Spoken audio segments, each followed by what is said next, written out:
In this video, I am going to be discussing what seeding I think is going to happen in Major League Baseball, what I think is going to happen as we approach the All-Star break, and how I think everything is going to play out.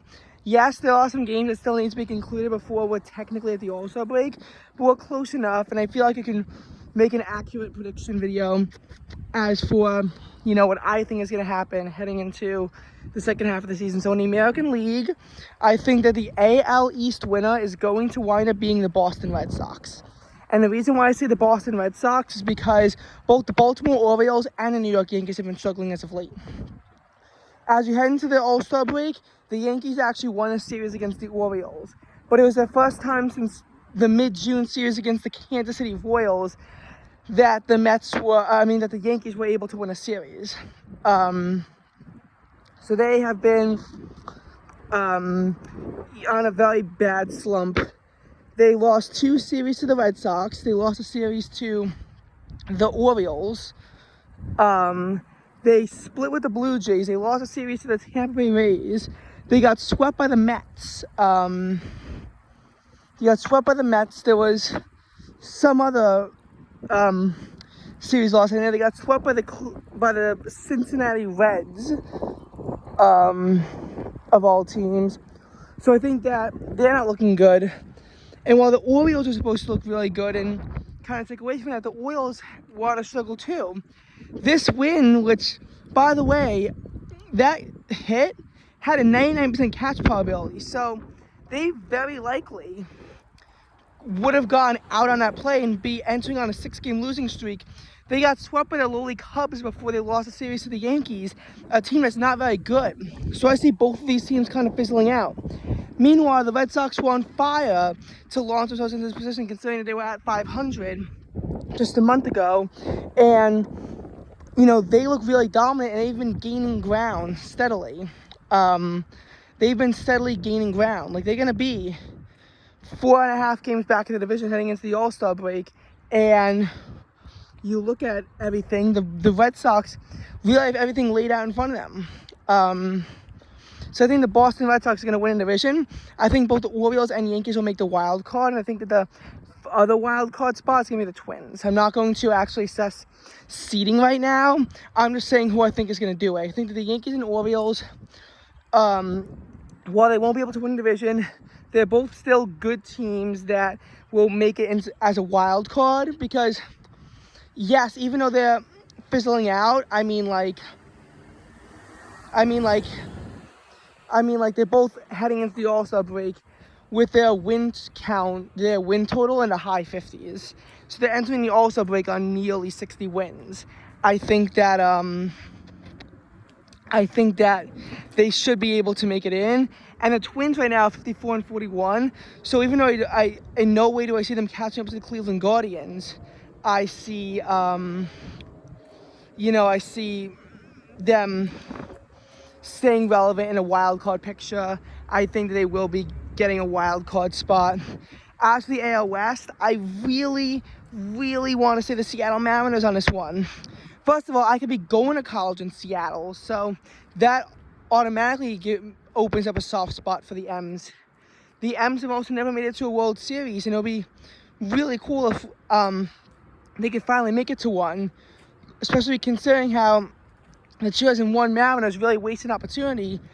Then they wouldn't make it back to the playoffs for 2 decades, and they usually get so close. They sometimes have more wins than the team that wins the NL pennant. That happened in 2003, that happened in 2021, that happened in 2023, where the team that wins the NL pennant has fewer wins than the Mariners. So they have it really bad. And I really wanted to think that they could win their first division title. Nonetheless, the Mariners have kind of been slumping recently, and while they will enter the All-Star break with the lead in the division, the Astros have seemingly come out of nowhere. In similar fashion to the Mets, the Astros started the season 12-24 and look completely dead in the water. And they enter June 8 games below 500. However, they since got launched on a winning streak throughout the month of June, where they went 17-8 throughout the month to finish the month above 500. And in a big series between two red-hot teams, the Astros and the Mets, the Astros wound up coming on top. And they have not really cooled off since. You know, they still look really threatening. You look at the teams, the Stros, I think when I made this video like 50-44, the Mariners are 52-44. Maybe I'm slightly off of my numbers, but you see my point. They're both, you know, really high up there, but the Astros have the momentum, and holding them back is hard because you have a team that has been known for making comebacks in the second half when they've seemingly seemed dead in the water, and that's what makes it so dangerous. Dynasties just don't go away easily. You know, dynasties just really don't go away easily. So I unfortunately think that the Astros will wind up taking the AL West. If I didn't say enough for the AL Central, it will be the Cleveland Guardians because they actually look like the best team in the American League right now. Now for the National League, the NL East. As much as I'm holding on to this faint hope that the Braves or maybe even the Mets could take the division for the Phillies, realistically, the Phillies are going to be the team to win this division. I mean, they're going to be entering the All-Star break with over 60 wins under their belt.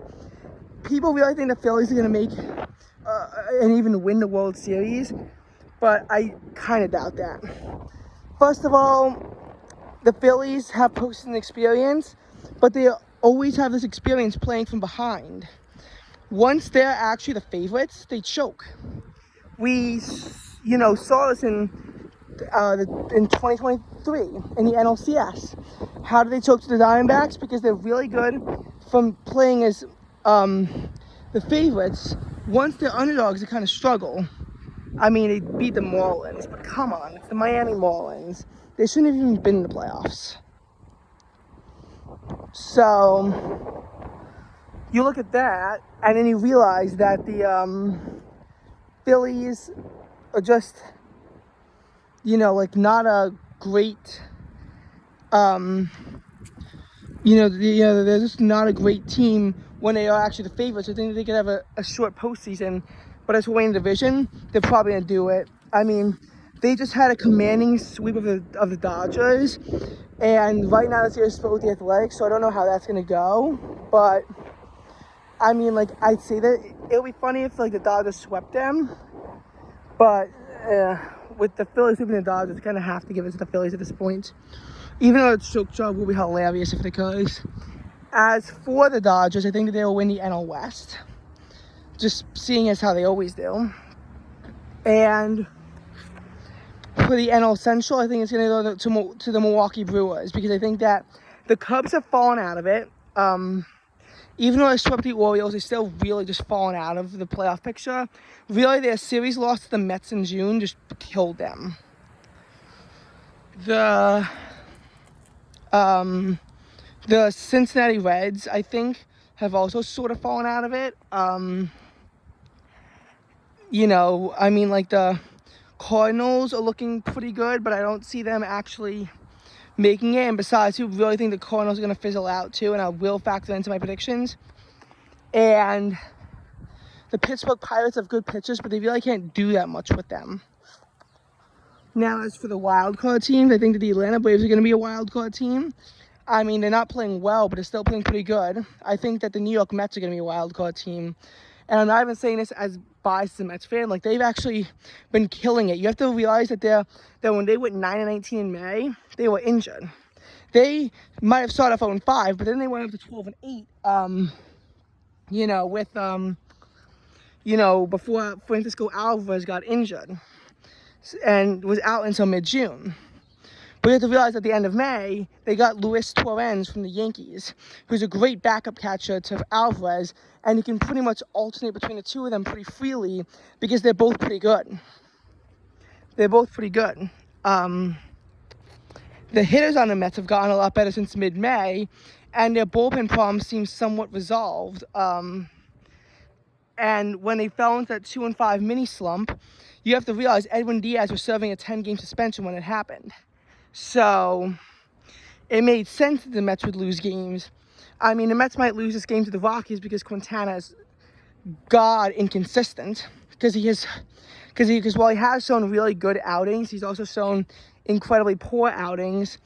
But the Mets are going to continue to lose games, but I really think that they have it in them to be a wild card team, just considering, you know, how everything is. Obviously, yes, if they fall into a slump after the All-Star break, they can't afford to do that.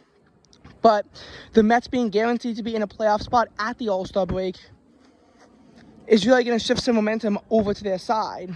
And this team has shown they have grit. I mean, very few teams really can come back from having a 24-35 record, and the Mets have came all the way back from the slumps of despair to be in conversation for a playoff spot today. The final team, I think, is going to be the Padres. I think the Cardinals are going to fall off. Diamondbacks, I think, are going to be a too inconsistent.